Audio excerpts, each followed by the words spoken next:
دیکھیے ڈیفینیٹلی یہ ایک بہت بڑا مائل سٹون بھی ہے کہ اگر پاکستان میں ایک اور حکومت اپنی مدت باقاعدہ پوری کر جاتی ہے باوجود اس کے کہ اس کا پرائم منسٹر پہلے چلا گیا، لیکن یہ ہے کہ اوور آل جس قسم کی پاکستان کی سوسائٹی میں ریڈیکلائزیشن کا ایلیمنٹ سامنے آیا ہے وہ بہت خطرناک ہے، کیونکہ آپ کس کو روکیں گے اگر آپ کی سوسائٹی میں ریڈیکلز کا اتنا زیادہ اثر بڑھ جائے کہ وہ ہر جگہ پر آپ کو نظر آئیں اور آپ کہیں پر بھی جا کر اپنے آپ کو محفوظ نہیں سمجھتے ہیں۔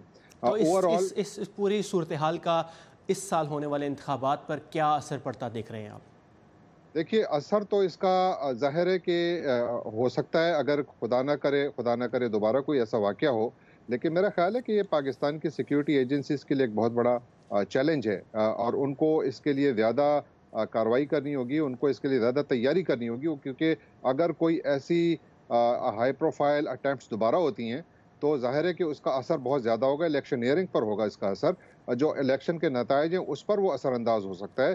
اور پھر دوسری بات یہ ہے کہ اوور آل پاکستان کو جو اتنا نیگیٹو امیج ہے بین الاقوامی سطح پر، میرا خیال ہے کہ اس کو مزید اس سے نقصان پہنچے گا۔ سابق وزیر اعظم کا یہ بیان کہ اگر دھرنے کے لوگوں کو پیسے نہ بانٹے جاتے جو اسلام آباد میں ہوا پچھلے سال تو یہ صورتحال نہ ہوتی، اس بیان کو آپ کیسے دیکھ رہے ہیں؟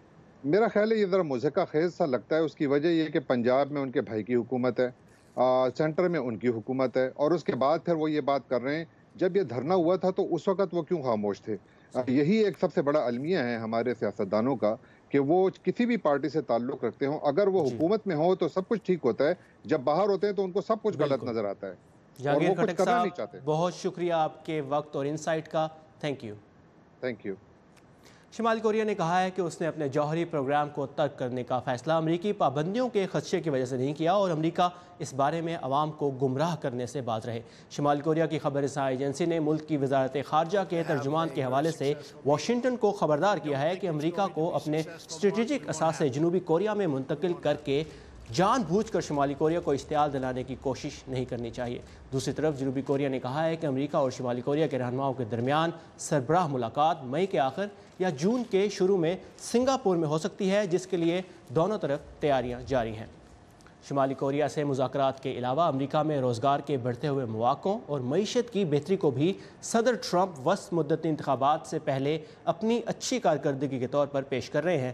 ایک تازہ رپورٹ میں کہا گیا ہے کہ ملک کی معیشت معتدل مگر مستحکم طریقے سے آگے بڑھ رہی ہے۔